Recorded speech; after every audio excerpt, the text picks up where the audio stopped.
कि male infertility भी एक तेजी से बढ़ती हुई समस्या है। क्या इसका मुख्य कारण है कि मेल इनफर्टिलिटी इतनी तेजी से बढ़ रही है? अगर एक कपल बच्चा नहीं पैदा कर पा रहा तो ऑलमोस्ट 40-50% टाइम मेल फैक्टर भी है कि आदमी में भी कोई कमी है जिसकी वजह से बच्चा नहीं हो पा रहा। क्या पुरुषों की भी कोई फर्टिलिटी एज होती है? जो अभी सेगमेंट आता है 30 और 40 के बीच वाला, जो बच्चा चाह रहे हैं उनको प्रॉब्लम एटलीस्ट काउंट और क्वांटिटी को लेकर नहीं होती। क्या ये जो मेल इनफर्टिलिटी है, जब ज्यादा समय लगता था उसका ट्रीट करने में, आज क्या इन मॉडर्न ट्रीटमेंट से जल्दी उन ट्रीटमेंट्स को हम अचीव कर पा रहे हैं? ऐसे एरियाज को माइक्रोस्कोप में देखते हैं जहाँ स्पर्म प्रोडक्शन हो सकती है। इवन अगर एक स्पर्म भी मिल जाए उससे भी बच्चा हो सकता है।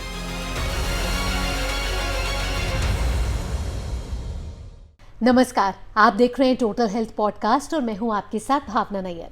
यहाँ हम बात करते हैं आपकी सेहत से जुड़ी उन मुद्दों की जिन पर अक्सर लोग बात करने में हिचकिचाते हैं। आज का विषय भी कुछ ऐसा ही है, मेल इनफर्टिलिटी। अक्सर होता क्या है कि जब कपल्स को संतान होने में परेशानी आती है तो समाज सीधे तौर पर महिला को जिम्मेदार ठहरा देता है, लेकिन सच्चाई तो ये है और आंकड़े भी कुछ ऐसा ही बयां करते हैं कि लगभग 40 to 50% यानी 40 से 50% मामलों में समस्या पुरुषों से जुड़ी होती है और फिर भी इस पर जागरूकता बहुत कम है। क्या ये बदलता लाइफस्टाइल, तनाव यानी कि स्ट्रेस, मोबाइल और लैपटॉप का ज्यादा इस्तेमाल आपकी फर्टिलिटी को प्रभावित तो नहीं कर रहा है? क्या मेल इनफर्टिलिटी का इलाज संभव है? और सबसे जरूरी, क्या ये मेल इनफर्टिलिटी रिवर्सिबल है? डॉक्टर मनु गुप्ता हैं, आप वाइस चेयरमैन हैं, professor of urology and andrology, sir Gangaram hospital के साथ जुड़े हुए हैं। डॉक्टर गुप्ता, बहुत बहुत आपका स्वागत है टोटल हेल्थ पॉडकास्ट में। Thank you. हम मेल इनफर्टिलिटी की बात कर रहे हैं। शुरुआत में मेल फर्टिलिटी के साथ करना चाहूंगी। मेल इनफर्टिलिटी से पहले मेल फर्टिलिटी क्या होती है? मेल फर्टिलिटी का मतलब ये है कि जो स्पर्म होते हैं पुरुषों के, वो जाके एग को फर्टिलाइज करते हैं। तो फर्टिलिटी का मतलब ये है कि कोई इंसान बच्चा पैदा करने योग्य है। और इनफर्टिलिटी का मतलब ये है कि शादी के बाद 6 महीने साल हो जाएं और बच्चा ना हो रहा हो, और जब टेस्ट कराए जाएं पुरुष के और उसमें कुछ प्रॉब्लम हो तो उसको फिर मेल इनफर्टिलिटी कहा जाता है। लेकिन जब हम मेल इनफर्टिलिटी की बात कर रहे हैं तो एक वक्त ऐसा था जब इनफर्टिलिटी की बात होती थी तो only the target were females, महिलाएं ही होती थी उसकी जिम्मेदार। लेकिन वक्त के साथ और साइंस के बदलाव के साथ हमने देखा कि मेल इनफर्टिलिटी भी एक तेज़ी से बढ़ती हुई समस्या है। क्या इसका मुख्य कारण है कि मेल इनफर्टिलिटी इतनी तेज़ी से बढ़ रही है? देखिए, पहले भी मेल इनफर्टिलिटी होती थी, लेकिन क्योंकि हमारा समाज एक पेट्रियार्कल सोसाइटी है तो हमेशा वुमेन को ब्लेम किया जाता था कि महिलाओं में बांझपन है, बच्चा नहीं हो रहा है, कई बार घर से निकाल देते थे और इस तरह की चीज़ें होती थी। लेकिन धीरे धीरे जैसे साइंस बढ़ती गई, अस्पताल अच्छे डॉक्टर आते गए, तो देखा गया कि अगर एक कपल बच्चा नहीं पैदा कर पा रहा तो ऑलमोस्ट 40-50% टाइम मेल फैक्टर भी है कि आदमी में भी कोई कमी है जिसकी वजह से बच्चा नहीं हो पा रहा है। तो पहले भी था, अभी भी है, लेकिन यह है कि जागरूकता बढ़ गई है। कपल्स जो हैं अपने आप डॉक्टर के पास जाने लग गए हैं और विमेन के टेस्ट से पहले, महिलाओं के टेस्ट से पहले आजकल पुरुषों का सीमन एनालिसिस करा लेते हैं कि कहीं ये तो नहीं कि प्रॉब्लम यहाँ पे है और हम वहाँ पे इतने सारे होस्ट ऑफ इन्वेस्टिगेशंस और टेस्ट कराएं। लेकिन क्या मेल्स इतनी जल्दी एक्सेप्ट करते हैं? क्योंकि कहीं ना कहीं आपने कहा एक पेट्रियार्कल सोसाइटी थी, आज भी कहीं ना कहीं है। अगर आप ओपीडी में अपने पेशेंट्स देखते हैं, अपना एक्सपीरियंस शेयर करिए डॉक्टर साहब। देखिए, क्या होता है कि जनरली जब कपल आता है तो it is the women who takes the lead, अगर वो दोनों ही होते हैं, because she is the one who is more interested, because women ultimately have to get pregnant. और कहीं ना कहीं मैं देखता हूँ कि मेल्स की ईगो बहुत हर्ट होती है जब उन्हें मालूम चलता है कि उनकी तरफ से कोई प्रॉब्लम है, बिकॉज वो बचपन से लाड प्यार से पले होते हैं अपने घर में, और एक मैचो इमेज है जो वो पोर्ट्रे करते हैं, जो समाज उन्हें पोर्ट्रे कराता है। और जब उनके कोई अंदर हार्मोनल इम्बैलेंस है या फिर उनके स्पर्म काउंट में कोई प्रॉब्लम है तो उनको काफ़ी ठेस पहुंचती है, तो male ego gets hurt. But then everybody, जो भी आते हैं लोग, वो सब समझदार हैं, पढ़े लिखे हैं, और नहीं भी पढ़े लिखे हैं तो वो समझते हैं कि इकट्ठे मिलकर ही अगर इलाज करेंगे दोनों का, हस्बैंड का और वाइफ का, तो डेफिनेटली बच्चा होने में हेल्प होएगी। तो कहीं ना कहीं एक्सेप्टेंस अब आ जाती है। आज से 10-15 साल पहले थोड़ी कम थी बेबी। जब आपके पास पेशेंट्स आते हैं, हमने सुना आपकी ओपीडी लगातार भरी हुई रहती है, और मेल इनफर्टिलिटी से जुड़े जो कपल्स हैं वो आते हैं, तो वो किस माइंडसेट के साथ आते हैं? और उनके ध्यान में ये होता होगा कि अब जब डायग्नोज हो गया है तो आगे क्या? तो जब भी कोई आता है तो पहले हम ये देखते हैं कि क्या टेस्ट करा के आए हैं वो लोग। कई बार क्या होता है कि जब कोई बेबी नहीं होता है तो generally women go to a gynaecologist, है ना, तो गायनेकोलॉजिस्ट अपने एंड से टेस्ट करा लेती हैं और हस्बैंड के लिए भी टेस्ट लिख देती हैं। अब उस टेस्ट जब वो लिखती हैं तो मान के चलिए उसमें भी कई बार 2-3 महीने का गैप हो जाता है कि मेन कराते नहीं हैं टेस्ट। थोड़ी सी एम्बैरेसमेंट भी होती है कि आपको अपना इजैकुलेट करना है, सीमेन एनालिसिस करना है। बहुत सारे जो टेस्ट होते हैं वो लेबॉरेटरीज़ में होते हैं जहाँ पे इतनी प्राइवेसी नहीं होती है। तो हम कहते हैं कि अगर आपने टेस्ट कराना भी है, आप अपने घर पे भी इजैकुलेट करके आप अपना सैंपल जो है with in half an hour किसी लेबॉरेटरी में दे देंगे तो वो उसको पढ़ लेंगे जी। या फिर आजकल जो अच्छे सेंटर्स हैं वहाँ पे एक स्पेशल एंड्रोलॉजी रूम हमने बना दिए हैं जहाँ पे आदमी अपना सैंपल दे सकता है और इमीडिएटली उसकी रिपोर्टिंग हम कर सकते हैं। तो जैसे ही पता चलता है कि ये प्रॉब्लम है तो फिर हम लोग डिफ़ाइन करते हैं कि हार्मोन्स कैसे हैं, एनालिसिस में क्या आया है, और उस तरीके से फिर हम आगे ट्रीटमेंट का प्लान करते हैं। लेकिन पता कैसे चलता है, क्योंकि हमें संकेत जाने बड़े ज़रूरी है, और क्या इसका उम्र से कोई लेना देना है? मेल इनफर्टिलिटी पता कब चले, ये कैसे पता चले? क्या शुरुआत यंग एज में ये पता चले, कोई ऐसे टेस्ट पहले ही आप करा लीजिए, या फिर आपको बाद में जब आपको बच्चा नहीं हो रहा तभी आपको पता चलता है कि कहीं कोई इनफर्टिलिटी का इशू है? जनरली जो हमारी गाइडलाइंस हैं वो ये कहती हैं कि अगर आप 6 महीने या 1 साल से इकट्ठे रह रहे हैं शादी के बाद और बच्चा नहीं हो रहा है तो दोनों कपल को अपने इन्वेस्टिगेशंस कराने हैं। शादी से पहले कोई ज़रूरत नहीं है कोई भी टेस्ट कराने की इस प्रकार की, क्योंकि कई बार ऐसा होता है कि लोग अपने टेस्ट पहले करा लेते हैं, सीमन एनालिसिस वगैरह, और बाई चांस उसमें कोई छोटी मोटी प्रॉब्लम आती है तो इतना मेंटल तनाव, इतनी टेंशन हो जाती है कि वो शादी ही नहीं करते हैं। तो टेस्ट अगर कराने हैं तो 6 महीने 1 साल के बाद अगर आप इकट्ठे रह रहे हैं, और जब टेस्ट कराते हैं, टेस्ट की एक गाइडलाइन है कि हमें सीमन एनालिसिस कराना है, कुछ हार्मोन टेस्ट कराते हैं, कभी कभी अल्ट्रासाउंड करा के देखते हैं, और जब ये तीनों टेस्ट हमारे पास होते हैं तब हम पेशेंट को एग्जामिन करते हैं, उनकी पुरानी हिस्ट्री लेते हैं कि कई बार ऐसा भी होता है कि बचपन में आप लंबे समय के लिए बीमार हुए, आपको कीमोथेरेपी हुई कैंसर की वजह से जी, या आपका एक्सपोजर था रेडिएशन को, आप न्यूक्लियर प्लांट के पास में रहते हैं, या फिर कई ऐसे लोग होते हैं जो बहुत बर्नर्स के पास काम करते हैं, बहुत हीट में काम करते हैं, तो वो सब स्पर्म्स को अफेक्ट करता है। तो एक अच्छी डिटेल्ड हिस्ट्री ले लेते हैं, एग्जामिन कर लेते हैं कि कहीं ऐसा तो नहीं कि आपके टेस्टिकल्स में कुछ प्रॉब्लम है, छोटे हैं, या बचपन में कोई इन्फेक्शन की वजह से, मम्प्स एक कंडीशन होती है, गलगोटू जिसको बोलते हैं, तो उस केस में भी टेस्टिस छोटी हो जाती हैं और स्पर्म प्रोडक्शन फॉल्टी हो जाती है। तो इन्वेस्टिगेशन, एग्जामिनेशन करके उसके बाद फिर हम आगे बढ़ते हैं कि क्या करना है। आपने जब इन्वेस्टिगेशन की बात करी, टेस्ट की बात करी, तो सबसे कॉमन टेस्ट इसमें यही होता है कि सीमन एनालिसिस कराएं। इसको कैसे रीड किया जाए, क्योंकि इसके कई फैक्टर्स होते हैं? तो सीमन एनालिसिस बेसिकली हम देखते हैं कि वॉल्यूम कितना है। एक नॉर्मल सीमन वॉल्यूम 2-3 ml होना चाहिए पर इजैकुलेट। उसके बाद हम देखते हैं कि उसमें स्पर्म्स कितने हैं। तो नॉर्मली अगर मैं हिंदी में बोलूँ तो अराउंड 1.5 से 2.5 करोड़ के बीच में स्पर्म्स तो मिनिमम होने चाहिए 1 ml में, और अगर उससे ज़्यादा है तो बहुत अच्छी बात है। उसके बाद हम देखते हैं कि स्पर्म्स की स्विमिंग कैपेसिटी कैसी है, कि जब वो पहुँचेंगे जहाँ पे और आगे एग तक उनको स्विम करने के लिए तैरने की शक्ति कितनी है, तो उसको मोटिलिटी कहा जाता है। और तीसरी चीज़ हम देखते हैं उसको मॉर्फोलॉजी कहा जाता है कि कैसे दिखते हैं। तो नंबर कितना है, मतलब क्वांटिटी कितनी है, और उसके बाद क्वालिटी कैसी है, स्विमिंग कैपेसिटी कैसी है और दिखते कैसे हैं, उसको मॉर्फोलॉजी कहा जाता है। तो 3 चीज़ें हैं जो देखी जाती हैं। डॉक्टर साहब, लेकिन यहाँ मेरा एक और सवाल है जो मेरे मन में आ रहा है कि मेल इनफर्टिलिटी क्या सिर्फ बच्चा ना होना ही मेल इनफर्टिलिटी है? नहीं, ऐसा नहीं है। मेल इनफर्टिलिटी का ट्रू सेंस तो यही है कि there is a male factor, कि पुरुष में कोई प्रॉब्लम है जिसकी वजह से बच्चा नहीं हो पा रहा है। तो ट्रू सेंस में मेल इनफर्टिलिटी यही है। दूसरी जो पुरुषों को प्रॉब्लम होती है वो इरेक्टाइल डिसफंक्शन की होती है, कि सेक्सुअल प्रॉब्लम्स होती हैं, वो एक अलग एस्पेक्ट है, और कहीं ना कहीं ये दोनों इंटरट्वाइन भी करती हैं जी। कि जैसे कि आपको अब बच्चा चाहिए, आप बच्चा करने की प्रोसेस में हैं, और आपको डॉक्टर बोलते हैं कि भाई इन particular days of the women's fertile period आपको बच्चा करना है जी, आपको इंटरकोर्स करना है। तो कई बॉयज़ काफ़ी टेंस हो जाते हैं कि भाई अभी यही हमें 1 हफ्ता मिला है, इसी में हम करेंगे तो बच्चा होगा।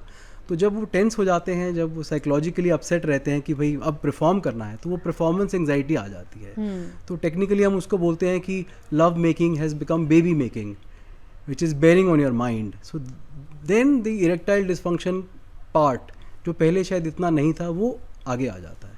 Otherwise male infertility in its purest form is कि there is a male factor which is not allowing the child to be born. तो कहीं ना कहीं डॉक्टर आप साहब आपका क्या ये कहना है कि मेल्स पर भी आज एक बड़ा प्रेशर है टू परफॉर्म? देखिए, प्रेशर तो आजकल हर चीज़ में है। चाहे आप अपनी गाड़ी निकालिए तो कोई आपको टच कर देगा, गाड़ी टच हो जाएगी। आप पार्किंग करेंगे तो पार्किंग नहीं मिलेगी। हर चीज़ का प्रेशर है, चाहे वो पानी है, चाहे वो हवा है, चाहे वो आपका प्रोफेशन है।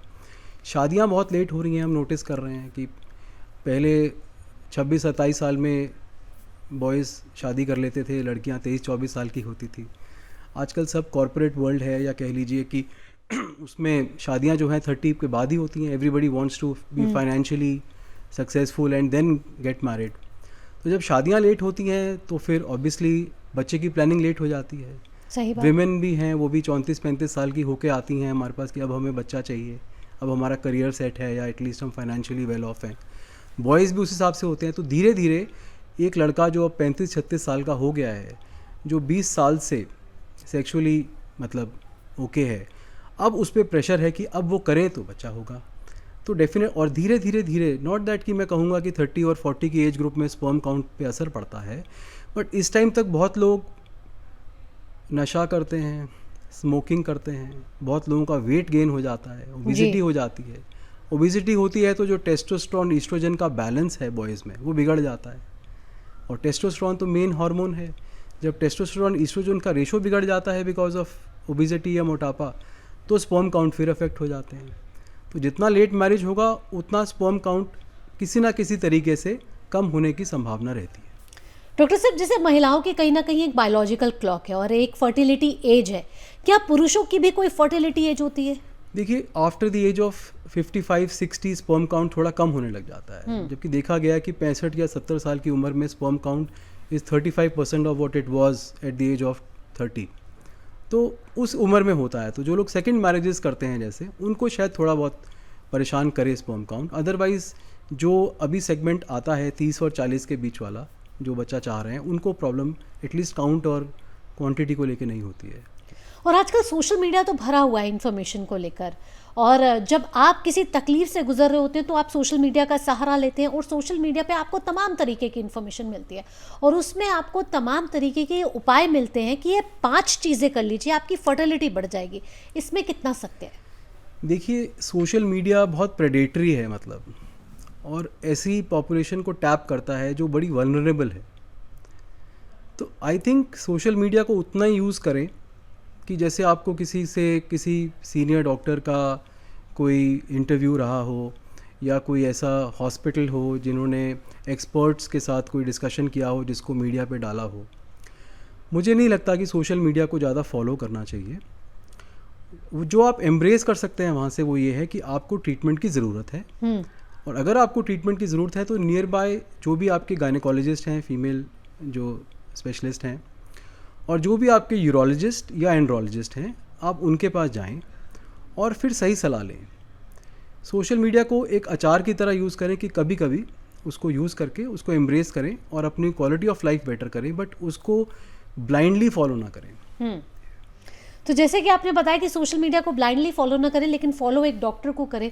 तो अगर आप अब डायग्नोज हो ही गया है कि आप एक मेल इनफर्टिलिटी से गुजर रहे हैं, अब इसका ट्रीटमेंट क्या है? क्योंकि हर एक चीज़ का अलग अलग ट्रीटमेंट ज़रूर होता होगा, मेडिसिन से लेकर सर्जरी तक भी बात चली जाती है। तो सबसे पहले वो काउंसलिंग के बाद मेडिकेशन, और फिर आगे क्या, कैसे ट्रीटमेंट आप प्रोसेस करते हैं? देखिए, सबसे पहले तो मैं पेशेंट्स को रीअश्योर करता हूँ कि हम आपके साथ हैं इस जर्नी में। जो भी प्रॉब्लम्स हैं हम सब एज अ फैमिली उसको मिलके डील करेंगे। तो अगर मेल फैक्टर है, जैसे कि मान के चलिए कि काउंट्स कम हैं या मोटिलिटी कम है, और कोई पर्टिकुलर रीज़न समझ में आता है कि हार्मोन्स की कमी है, तो 3 हार्मोन्स होते हैं जो हम टेस्ट कराते हैं, FSH, LH और टेस्टोस्टेरोन, मेल हार्मोन जो होता है। अगर इनकी कमी है तो हम उनको कुछ टैबलेट्स हैं और कुछ इंजेक्शंस हैं जी। स्पर्म को बनने में 3 महीने लगते हैं, तो जो भी ट्रीटमेंट स्टार्ट करते हैं 3 महीने के लिए करते हैं। 3 महीने के बाद फिर से एनालिसिस करके देख लेते हैं कि कितना इम्प्रूवमेंट हुआ। थोड़ा बहुत भी हुआ तो 3 महीने और वेट कर लेते हैं और कपल को बोलते हैं आप ट्राई करते रहिए जी। तो अगर काउंट कम है और हार्मोन्स कम है तो हार्मोन ट्रीटमेंट होता है। एक कंडीशन होती है वेरिकोसील, जिसमें क्या होता है कि नसें फूल जाती हैं टेस्टिकल्स की। उस केस में भी कभी कभी स्पर्म की मोटिलिटी कम हो जाती है और हमें कभी ऐसा लगता है एज अ यूरोलॉजिस्ट एंड्रोलॉजिस्ट की वेरिकोसील की वजह से मोटिलिटी कम हो रही है तो फिर हम उसकी सर्जरी बताते हैं। उसकी 1 घंटे की सर्जरी होती है। सर्जरी का नाम होता है माइक्रोस्कोपिक सब इनग्वाइनल वेरिकोसिलेक्टमी। 1 घंटे की सर्जरी है, 1 दिन में छुट्टी कर देते हैं और आशा करते हैं कि 50% लोगों में स्पर्म की क्वालिटी, उनकी मोटिलिटी बेटर हो जाएगी। तो कोई भी चीज़ जो करते हैं वो पहले एजुकेट करते हैं कि ये हमारा थॉट प्रोसेस है। देखिए, पेशेंट को, कपल को ये बताना कि डॉक्टर क्या सोच रहा है और कैसे आपकी हेल्प करना चाह रहा है जी, is the most important thing. बिल्कुल। क्योंकि बहुत ही परेशान आते हैं और सोशल प्रेशर इतना ज़्यादा है कि हर आदमी चाह रहा है उनके पड़ोस में। और यही उनके- कारण है कि WHO का डेटा यही कहता है कि 6 में से 1 कपल में को आज कहीं ना कहीं फर्टिलिटी के इश्यूज है, they are not able to conceive, और उसमें 40 to 50% कहीं ना कहीं मेल इनफर्टिलिटी है जो बढ़ती Absolutely. जा रही है, लगातार बढ़ती जा रही है। इसका क्या कुछ मेल इनफर्टिलिटी का कुछ जीन से भी लेना देना है क्या? आप जिस फैमिली से आ रहे हैं, क्या वो भी कहीं ना कहीं एक बड़ा फैक्टर प्ले करती है? बहुत अनकॉमनली ऐसा देखा गया है कि अगर डिलेड फर्टिलिटी थी एक फादर में तो कोई ना कोई ऐसा जेनेटिक डिफेक्ट रहा होगा या फिर क्रोमोसोम में एबनॉर्मेलिटी रही होगी जो बच्चे में भी आई है, जिसकी वजह से वो भी बच्चा नहीं पैदा कर पा रहे हैं। बट ज़्यादा एनवायरमेंटल फैक्टर्स पे ही है हमारी जो अभी समझ है कि स्मोकिंग हो गया, ओबिजिटी हो गई, स्ट्रेस हो गया। इससे क्या होता है कि रिएक्टिव ऑक्सीजन स्पीशीज़ होते हैं जो स्पर्म को अच्छे से बनने नहीं देते हैं। जी, तो ये सब चीज़ें जब हम नेगेट करते हैं, जैसे आज ही मैंने एक कपल देखा है जो कि दिन में 10 सिगरेट पी रहे हैं पिछले 10 साल से। 35 ईयर ओल्ड एक जेंटलमैन मेरे पास आए, तो मैंने उनको बोला इसको बंद कर दीजिए। आप बंद करके देखेंगे और डेफिनेटली मैं बता सकता हूँ कि 70-80% time just stopping smoking will improve the sperm count. और जो फालतू का ट्रीटमेंट वो अभी तक ले रहे हैं उसकी ज़रूरत ही नहीं है।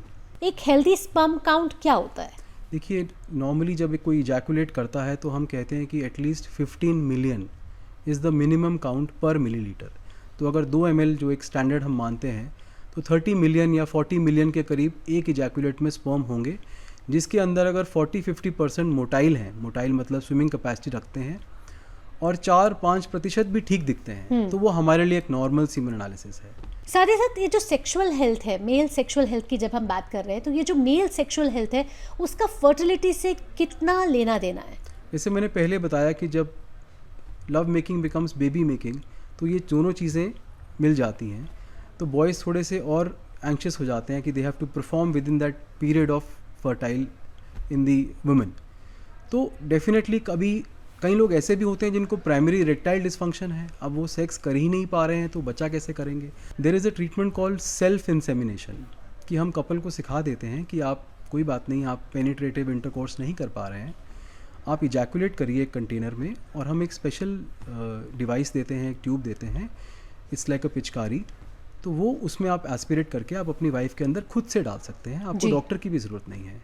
इसको सेल्फ इंसेमिनेशन कहते हैं। कई कपल्स ये नहीं कर पाते तो फिर डॉक्टर्स उनकी हेल्प करते हैं और वो उसको इंट्रा यूट्राइन इंसेमिनेशन IUI बताते हैं, जी, which is another good treatment for people who बिल्कुल। फीमेल्स भी कराती हैं IVF से जी। पहले, हमेशा एक IUI का ट्रीटमेंट होता है, तो मेल्स के लिए भी क्या ये इस तरीके का कोई ट्रीटमेंट होता मेल्स है? के लिए वही है जैसे मैंने बताया, इट्स कॉल्ड सेल्फ इंसेमिनेशन। खुद वो इजैकुलेट करेंगे और खुद से ही वो अपनी वाइफ के अंदर एक ट्यूब से उसको डाल देंगे। डॉक्टर साहब, जिस तरीके से आपने कहा कि आजकल लेट मैरिजेस हो रही हैं, लेट मैरिजेस होने की वजह से कहीं ना कहीं फर्टिलिटी का एक इशू आ रहा है, तो क्या होता है कि जब महिलाओं की जिस तरीके से बायोलॉजिकल क्लॉक होती है और उनका फर्टाइल पीरियड बहुत अच्छा होता है तो वो अपने एग्स फ्रीज करा देती है, तो क्या मेल्स में भी इसी तरीके की कोई पॉसिबिलिटी है कि आप अपने स्पर्म्स फ्रीज करा दें? एब्सोल्युटली। तो स्पर्म फ्रीजिंग हम लोग करते हैं। जैसे किसी को कोई हमारे पास आया और उसका काउंट इतना कम था कि हमें लगता है कि आप अभी इसको फ्रीज़ करा लीजिए, उससे क्या होगा कि हमारे बैंक में कुछ पड़ा रहेगा, आपको हम ट्रीट करेंगे 3 महीने के लिए, 6 महीने के लिए, आपका काउंट हो सकता है इम्प्रूव करे, आपका काउंट हो सकता है ना इम्प्रूव करे। अब वाइफ की भी एज भी बढ़ गई है, तो उन फ्रोज़न स्पर्म से फिर हम लोग 3-6 महीने के बाद IVF कर सकते हैं, हो अगर 6 महीने के बाद भी उतना स्पर्म पेशेंट का ना हो। बिल्कुल। आजकल बहुत सारे मॉडर्न ट्रीटमेंट्स भी आ रहे हैं डॉक्टर साहब, इन मॉडर्न ट्रीटमेंट्स में क्या कुछ नया है? क्या ये जो मेल इनफर्टिलिटी है, जब ज़्यादा समय लगता था उसका ट्रीट करने में, आज क्या इन मॉडर्न ट्रीटमेंट से जल्दी उन ट्रीटमेंट्स को हम अचीव कर पा रहे हैं और उस सक्सेस रेट को?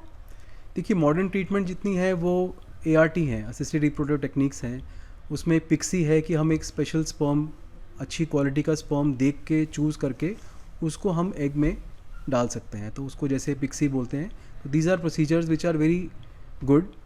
आजकल क्या हो रहा है कि जितना भी डेवलपमेंट है स्पर्म की क्वालिटी इंप्रूव करने के लिए, एआई आ गया है इसमें, कि हम लोग एआई से देख पा रहे हैं कि टेस्टिस में ऐसे एरियाज़ हैं जहाँ स्पर्म बन सकता है ज़्यादा, और उसी एरिया को टारगेट करके नीडल से वहीं से स्पर्म निकाल सकते हैं।